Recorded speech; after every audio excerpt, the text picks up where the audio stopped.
2 smaller meals. Of course, it always said to eat enough food that work could be done, you know. But when I was a kid, I remember.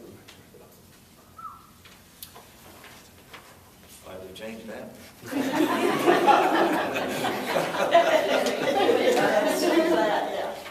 And of course, all Fridays were, No you meat. abstained from meat, all Fridays. When did they change that? 'Cause I After can remember. Second Vatican After Council. Vatican II, Okay, yeah, I was gonna say. We'll talk more about that Yeah. when we get closer to Lent. Okay. Yeah, I knew The they had specifics done- of it. changed that. All right, what else did they mention in here? Several things. Some of them we've already talked about. I think I mentioned at least the Angelus. I don't know if today, but anyway, we did mention the Angelus. You remember that? Maybe not. yes, just talking about the spring bells That's the bells. at noon and at 6. Yeah, the bells. It's, the idea was to punctuate the day with prayer at regular intervals. Same concept as the liturgy of the hours, except it's just less often. So it was typically 6 a.m., noon, and 6 p.m. And it came about in a time when society was still largely agrarian, and so people were out in the fields, and so the way they'd let them know it was time to pause and pray the Angelus, they'd ring the church bells. So they'd ring the bells at 6, 12, and 6. You still hear churches that will do that. It's a pretty short prayer. It centers around the mystery of our salvation, Mary and Jesus' role in that. It has a certain little format. We won't go through all that. Anyway, I know I've mentioned Eucharistic adoration and benediction. Talked about that, which we'll be doing that Tuesday of next week, actually. Blessing, well, you know what a blessing is. I mean, in this sense, we mean that we're asking God's specific blessing on a particular object or person or event. You know, we're just recognizing God's presence and bless it, pour your grace on it. So that can be our choice. Sure. Our choice, Like a lot of people today, they'll have medals blessed, or rosaries blessed, or Bibles, or some are. Yeah, but it's even the same idea of why, for example, you have prayer before a football game.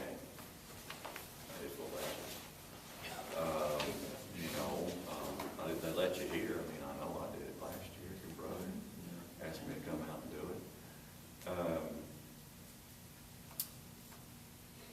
You know, you can bless anything, really. You can bless your pets. Ask God to bless your pets. Then Father Terry used to. Yeah, I just so said, yeah, Francis. Yeah. The other day, at school, the kids would be careful on what we bless, because you can't throw it away if it's blessed. Right. You know, Can't throw it. yeah, because they used to want to have everything blessed. That's when priest came to bring, will you bless it? And we had to remind them that I you're guess going to you keep stamp this that out, forever. because when I go in the classroom now, They don't ask you to bless anything. This was Full our of first questions, started because I this. want to take the whole period, you know? That sounds like yeah. kids. I don't mind if the teacher does. Yeah. Remember what I'd have to get done. The breviary is just simply the book that contains the Liturgy of the Hours. That's all that means. You know, the rest of it, a lot of it we've talked about, frankly, and you can read anyway. Didn't we talk early on about genuflection? Yes. Okay, all right. So it mentions a few other things. Maybe some of them we haven't mentioned so much is a litany. You know, that just means a list, really. And so, for example, a common litany would be the litany of the saints. You don't hear that real often. It's part of the rite of baptism, so one of the few times that we actually hear that done at Mass is at the Easter Vigil when there's someone to be baptized. We do the litany of the saints because it's part of the rite of baptism.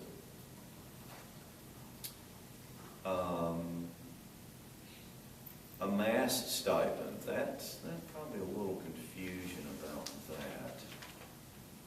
that. I guess what I would want to say is sacraments are always free.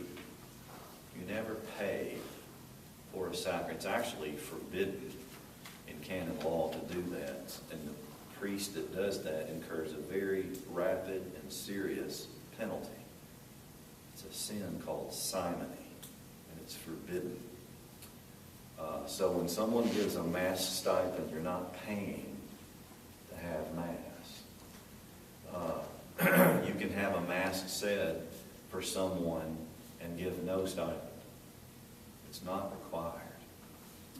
Where it comes from is in more ancient times, priests were not paid a salary at all. And all they had to live on was what people offered. It was a free will offering.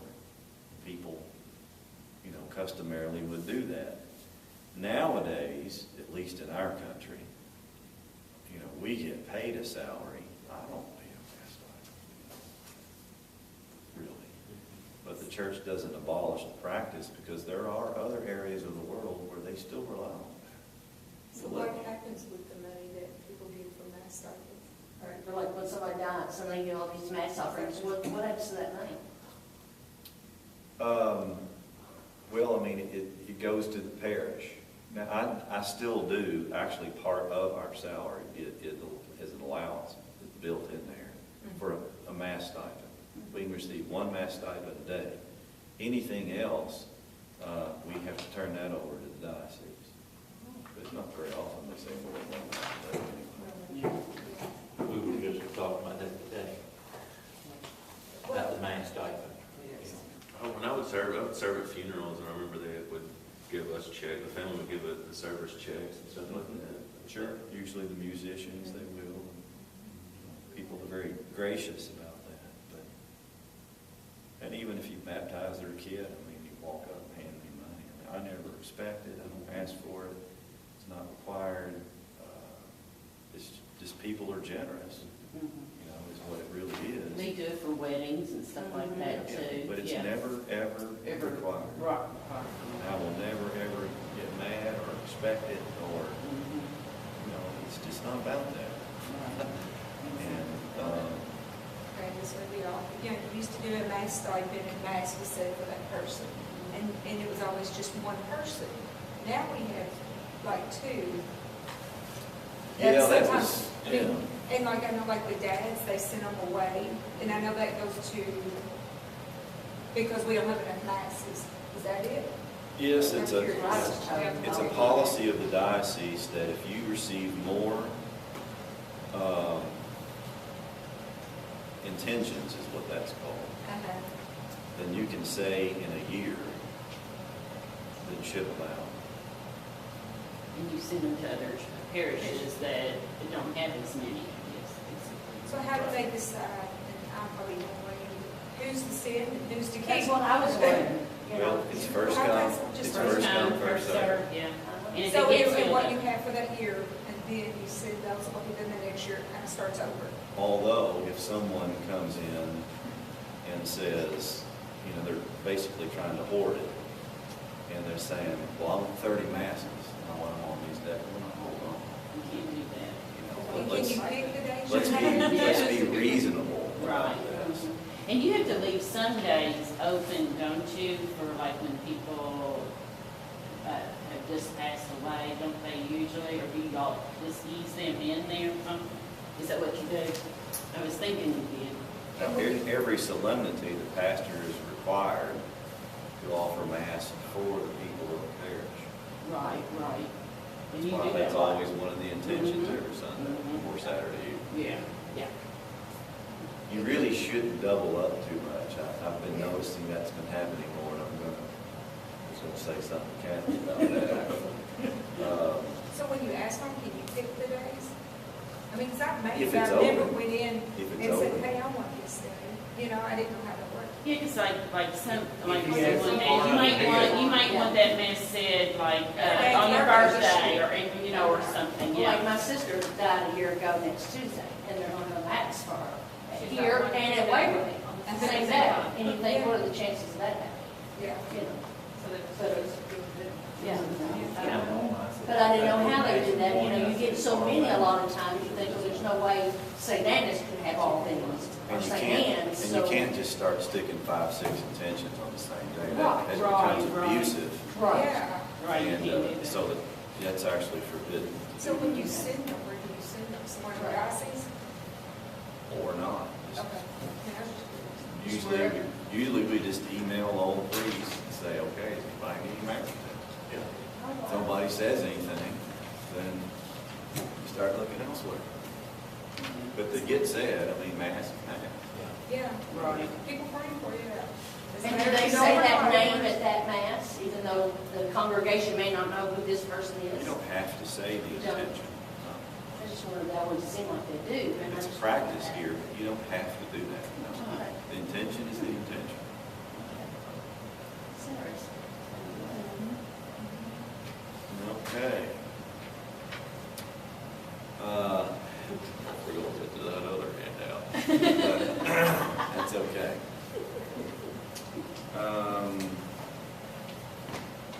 Things like you're talking about, though, medals and such, that's what we refer to as sacramentals here. Okay. So,